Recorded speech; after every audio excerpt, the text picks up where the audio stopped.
解，关键就是修炼龙息术。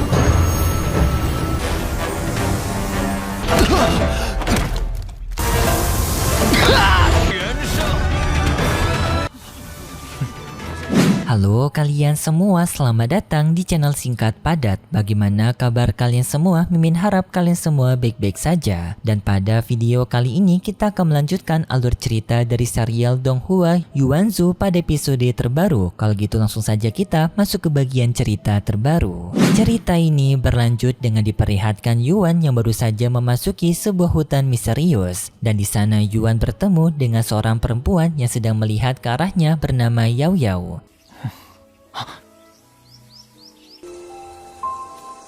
Yuan meminta maaf kepada Yao Yao karena Yuan merasa bahwasannya dirinya telah tidak sopan memasuki kawasan orang lain. Tetapi Yuan juga mengatakan bahwasannya ia tidak mengetahui kenapa dirinya bisa berpindah di tempat ini. Tetapi di saat yang bersamaan ternyata Yao Yao sedang membicarakan Yuan karena ternyata Yao Yao dari awal telah mengetahui keberadaan dari Yuan karena telah diberitahu oleh kakeknya Yao Yao yang disebut oleh Yao Yao dengan kakek Hei. Yao Yao pun meminta kepada Yuan untuk mengikutinya dari belakang. Yuan yang tidak mengetahui apa-apa mengikuti saja perkataan dari Yao Yao. Tetapi di saat itu ternyata adanya seekor anak anjing yang merupakan anak anjingnya Yao Yao. Namun peliharaan Yao Yao ternyata sangatlah kuat karena ia mampu menghancurkan sebuah batu besar di hadapannya dengan giginya. 这是你的宠物狗吗？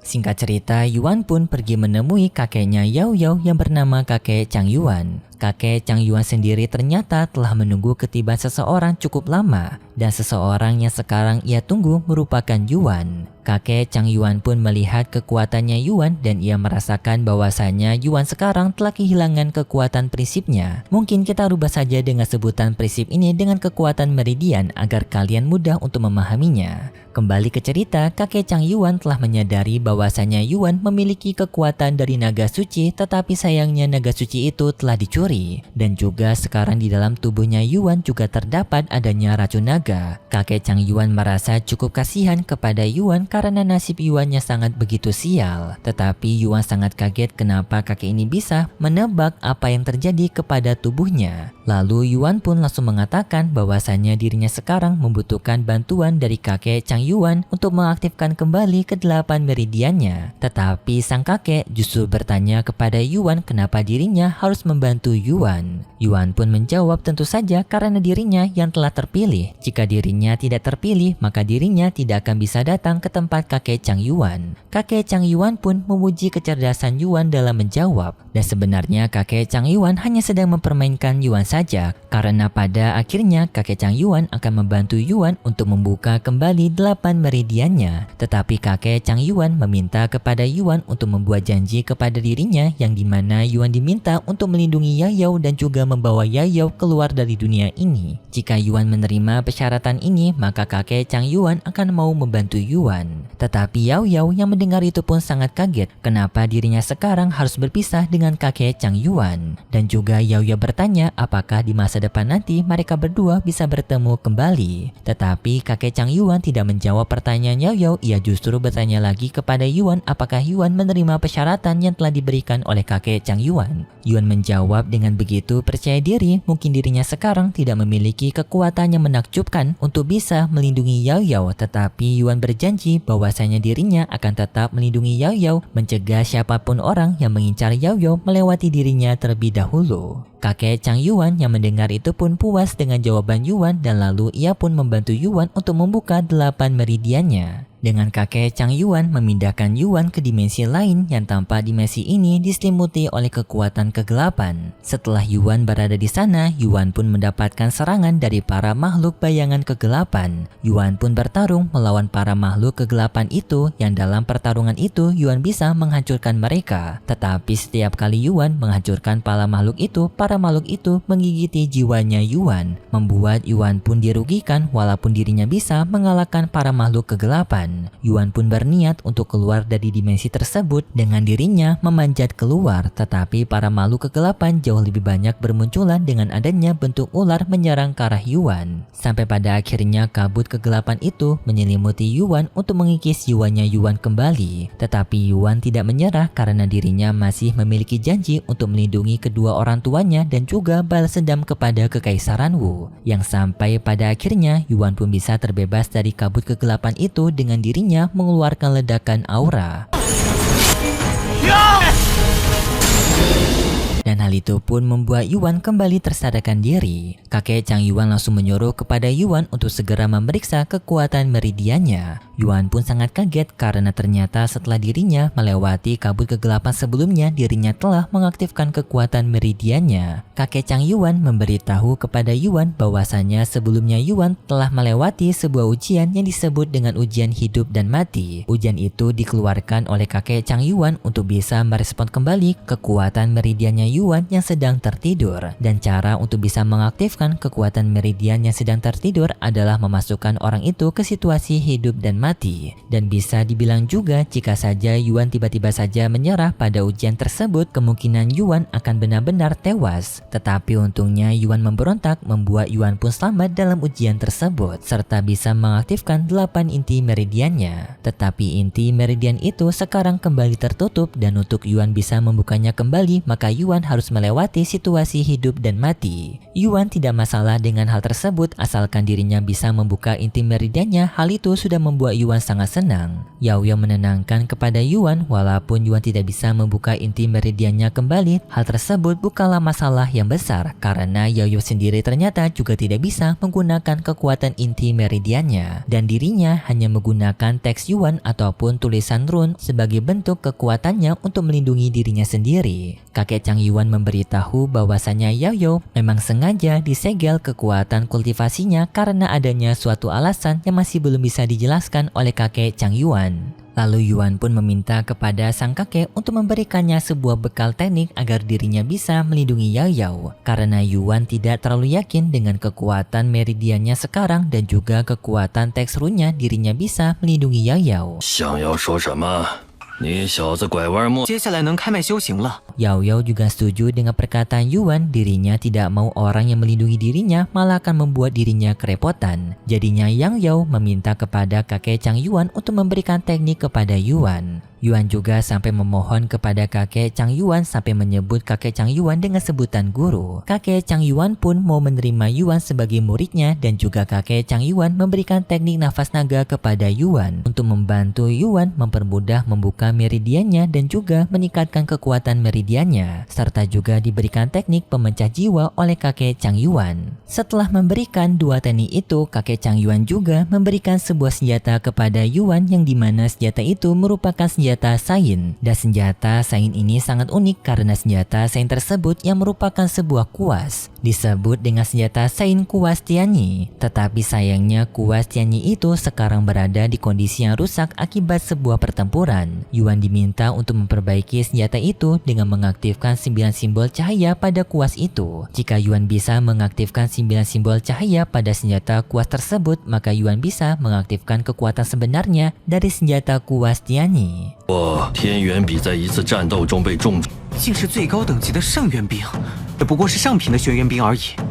这天 Kakek Chang Yuan juga memberitahu bahwasanya ia memiliki dua murid lainnya yang berada di dunia nyata. Jika Yuan memiliki keberuntungan, Yuan diminta untuk menemui kedua murid lainnya. Tetapi jika tidak, maka hal tersebut tidak terlalu bermasalah. Kemudian pun kakek Chang Yuan melakukan perpisahan kepada Yao Yao, serta memberikan sebuah batu giok kepada Yao Yao untuk disimpan oleh Yao Yao. Kakek Chang Yuan juga meminta maaf kepada Yao Yao karena tidak bisa menjelaskan situasi yang sedang terjadi kepada Yao Yao dan juga kakek Chang Yuan. Dan sepertinya mereka berdua tidak akan bisa bertemu lagi di masa depan maupun kapanpun. Hal itu pun membuat Yao Yao yang mendengarnya merasa sedih dan juga kakek Chang Yuan meminta kepada Yuan sekali lagi melindungi Yao Yao. Serta tidak boleh Yao Yao ini kekuatannya dibiarkan terbuka. Kakek Chang Yuan meminta agar kekuatannya Yao Yao selalu tersegel karena jika terbuka maka kekuatan itu akan bisa menyebabkan sebuah bencana yang besar. Dari hal ini kita bisa simpulkan Yuan bahwasanya Yaoyao ini bukan berasal dari sebuah kalangan yang biasa. Sepertinya Yaoyao memiliki kekuatan misterius yang akan sangat berpengaruh kepada dunia. Setelah itu pun kakek Chang Yuan menyuruh kepada Yaoyao dan juga Yuan pergi meninggalkan tempat ini dengan mengantarkan mereka berdua ke dalam gerbang teleportasi. Yuan pun berterima kasih kepada kakek Chang Yuan karena telah mengangkat dirinya menjadi murid dan memberikan dirinya berbagai ilmu dan juga senjata. Yuan berjanji sebagai balas budi dari kakek Chang Yuan, Yuan akan melindungi Yaoyao dengan sepenuh hatinya. 护好夭夭。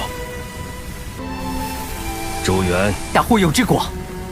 Setelah itu pun Yuan bersama Yaoyao pergi dari sana menggunakan gerbang teleportasi. Baru saja Yaoyao dan juga Yuan pergi dari sana, tiba-tiba saja di tempatnya kakek Chang Yuan diselimuti oleh badai yang besar. Dan tidak lama kemudian pun muncul 3 orang yang memiliki pakaian misterius. Dan ketiga orang ini ternyata merupakan seorang penjahat yang sekarang sedang mengincar Yaoyao. Mereka menyuruh kepada kakek Chang Yuan untuk menyerahkan Yaoyao jika kakek Chang Yuan tidak berniat untuk mati di sini. Tetapi kakek Chang Yuan menolak permintaan dari mereka bertiga dan ia juga merasa cukup puas karena dirinya akhirnya bisa menggerakkan tulang tuanya untuk bertarung. Lalu kakek Chang Yuan pun menunjukkan mode pertempurannya yang ternyata sangat garang banget cuy. Dengan tubuh kakek Chang Yuan yang diselimuti oleh model-model petir keren gitu cuy.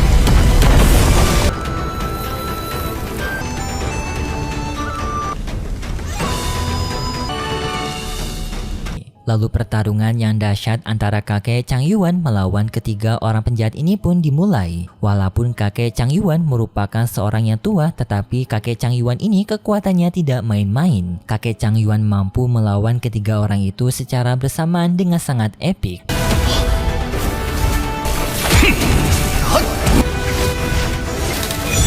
Pertarungan di antara mereka juga berlangsung cukup epik sampai mereka bertarung di luar angkasa. Yang untungnya kakek Chang Yuan bisa memojokkan ketiga orang ini secara bersamaan, membuat ketiga orang ini pun memutuskan untuk mengeluarkan serangan terkuat mereka secara bersamaan.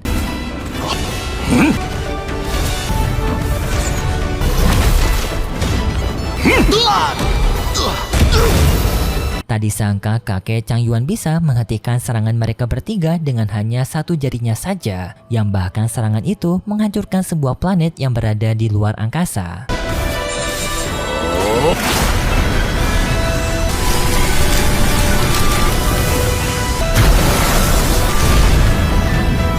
Sedangkan di luar kita pun berpindah ke tempatnya Yuan dan juga Yaoyao yang sekarang mereka telah kembali ke dalam gua leluhur. Yaoyao pun sadar bahwasannya kakek Chang Yuan kemungkinan sekarang sedang bertarung melawan orang yang kuat karena jika kakek Chang Yuan mengusir mereka, maka itu merupakan pertanda bagi kakek Chang Yuan yang akan bertarung melawan orang yang kuat. Yuan mencoba untuk menenangkan Yaoyao, kemungkinan kakek Chang Yuan bisa menahan semua serangan tersebut karena Yuan mengetahui bahwasannya kakek Chang Yuan merupakan orang yang kuat. Yaoyao mengerti maksud dari Yuan, tetapi Yaoyao akan berniat untuk memeriksa kondisi dari kakek Chang Yuan jika mereka memiliki waktu. Dan jika pun kakek Chang Yuan telah tewas akibat pertarungan itu, maka Yaoyao akan berniat untuk balas dendam atas kematian dari kakek Chang Yuan. Dan tidak lama kemudian pun mereka berdua didatangi oleh ayahnya Yuan yang telah lama menunggu Yuan kembali. Singkat cerita, kita pun langsung berpindah ke tempat dari kediaman Kekaisaran Zhao. Di sana Yuan bersama kedua orang tuanya dan juga Yaoyao sedang makan bersama untuk menyambut kedatangannya Yaoyao. Dan di sini Yaoyao juga terlihat seperti orang yang baru saja bertemu dengan makanan yang lezat karena mungkin kehidupannya dulu bersama kakek Chuyang yang kurang baik dalam mencari makanan. Di sini Yaoyao juga sangat tertarik dengan minuman keras. Namun di saat itu Yaoyao melihat bahwasannya kondisi ibunya Chuyang berada di kondisi yang sangat lemah. Yaoyao pun memberikan hadiah berupa bunga giok yang dapat membantu menyembuhkan kondisi dari ibunya Yuan. Tetapi di saat itu tiba-tiba saja mereka mendapatkan kabar masalah dari sebuah kompetisi akademi. Lalu Yuan pun bersama ayahnya mulai membicarakan masalah itu bersama dengan seseorang bernama Chu Tianyang. Chu Tianyang melaporkan bahwasannya ia telah mendapatkan kabar bahwasannya aliansi dari dinasti Wu telah membentuk sebuah para murid jenius untuk melakukan kompetisi agar mereka bisa memenangkan kompetisi akademi. Yang dimaksudkan dalam kompetisi itu adalah untuk membuat wilayah dinasti Wu semakin berkuasa biasa karena siapapun yang bisa memenangkan kompetisi itu maka mereka akan mendapatkan hak istimewa untuk mendapatkan kekuasaan. Yuan menenangkan Zhu Tianyang serta menyampaikan bahwasanya ia telah memiliki rencana untuk menghadapi kompetisi tersebut dan menyerahkan masalah ini kepada dirinya. Lalu Yuan pun bertemu dengan Youye yang dimana Youye mengatakan bahwasanya ia akan selalu di pihaknya Yuan dalam kompetisi akademi. Tetapi tanpa mereka sadari, mereka ternyata sedang diawasi oleh Ciyue dan juga temannya. Di sini mereka berdua berniat untuk bekerja sama untuk menggagalkan Yuan dalam kompetisi akademi tersebut dengan cara mereka akan menggagalkan Yuan pada kompetisi ujian besar sebelum kompetisi akademi mereka dimulai. Kemudian pun kita berpindah kepada Yuan sekarang yang sekarang ia sedang mempelajari teknik dari nafas naga. Tetapi di tengah pelatihannya Yuan,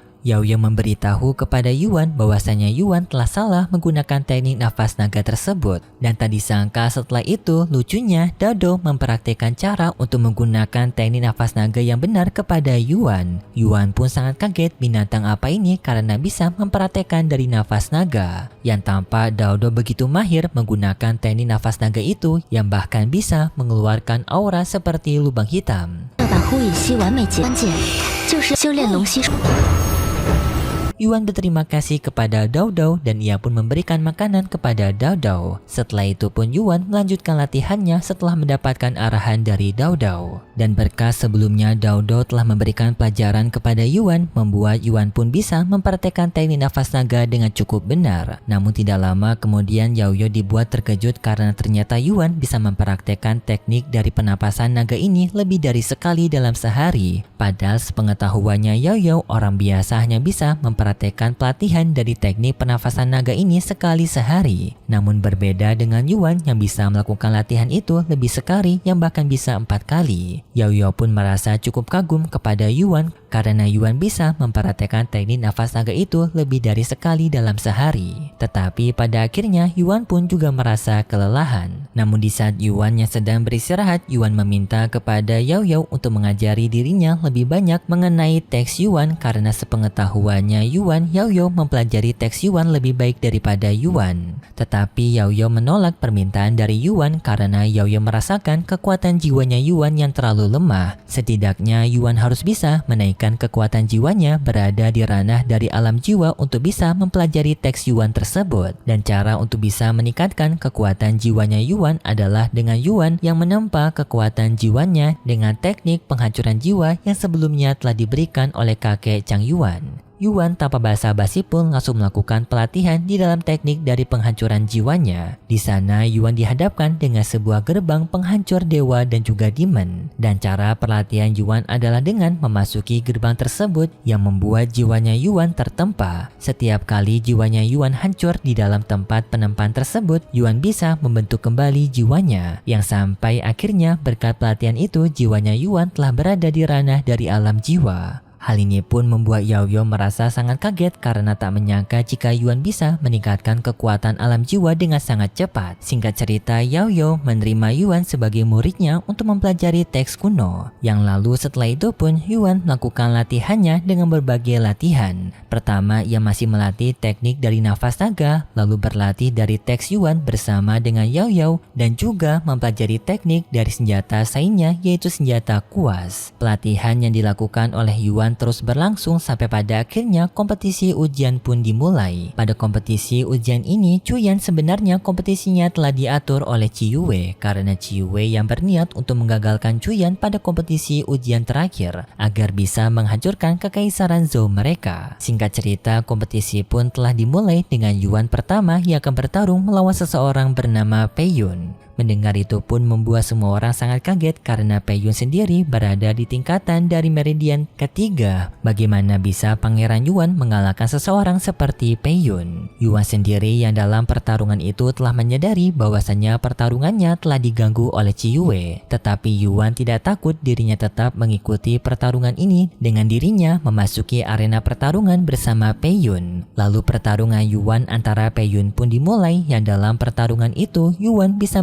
mengimbangi kekuatannya Peiyun. Orang-orang yang menonton pertarungan ini pun sangat kaget bagaimana bisa pangeran Yuan mereka yang tidak memiliki kekuatan meridian bisa menyaingi Peiyun. Yang sampai pada akhirnya dalam pertarungan itu Peiyun mengaktifkan kekuatan meridian ketiganya yang langsung menghajar ke arah dari Yuan. Namun Yuan tak disangka dengan hanya sekali tendangan bisa membuat Peiyun terpental dengan sangat keras, membuat Peiyun pun tidak tersadarkan diri dan Yuan memenangkan pertarungan ini.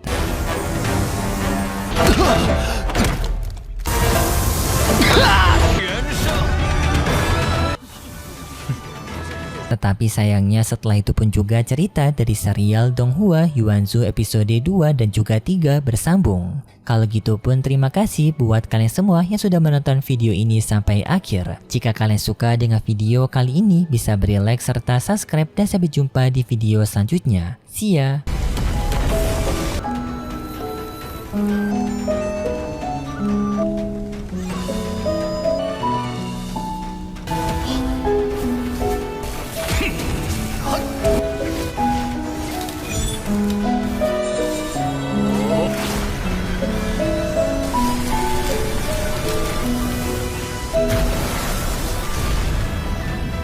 要把呼羽西完美结，关键就是修炼龙息术。